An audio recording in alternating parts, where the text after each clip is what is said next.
Zedong and the Chinese Communist Party fought for over 20 years against the corrupt and inefficient dictatorship of Jiang Jieshi and the Chinese Nationalist Party, and came to power by winning the support of the peasants, as well as winning militarily against nationalist forces. We have had a very successful Congress. We have done three things. First, we have decided on the line of our party, which is boldly to mobilize the masses and expand the people's forces so that under the leadership of our party, they will defeat the Japanese aggressors, liberate the whole people, and build a new democratic China. Our aim in propagating the line of the Congress is to build up the confidence of the whole party and the entire people in the certain triumph of the revolution. We must also arouse the political consciousness of the entire people so that they may willingly and gladly fight together with us for victory. We should fire the whole people with the conviction that China belongs not to the reactionaries, but to the Chinese people. From 1949, Mao was the undisputed leader of China. He was the president of China and the chairman of the CCP. China was renamed the People's Republic of China. However, just because he had become the leader, this did not mean that he had full control over the whole of China. Therefore, the CCP put in place a number of policies to make sure they could fully control China. China immediately became a one-party state. All parties other than the CCP were banned.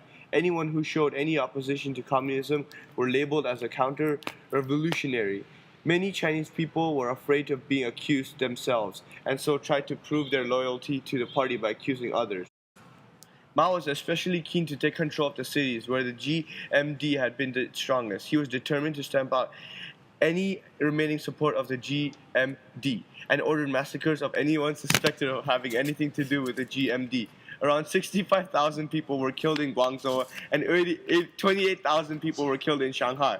Also, all organizations apart from the CCP were closed down to prevent groups of meeting together. Even churches were closed down and religions were attacked. Maoist slogans appeared all over walls in China. However, on the other hand, the CCP also introduced some reforms to try to make the society and win people's support.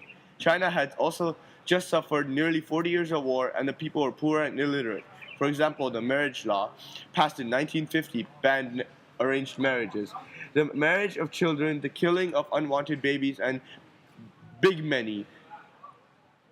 All these things were meant to help women. In 1951, maternity benefits were introduced, including nurseries in workplaces, so that all women could go back to work after having children if they wanted to. By 1970s, almost 50% of the doctors in China were women, and 30% were engineers and scientists. Although the CCP itself were still dominated by older men, there were only 2 female ministers out of the 29. They also introduced the land reform of 1950. Mao was actually not chosen. It was because he gained higher power and dominated the country. Mao was the bravest and he stood up. He had the strength to control the country and he knew how to frighten people and set them straight. The way the Mao government ruled never actually ended. It still exists in China today. China still runs the same way Mao ran it back in the days.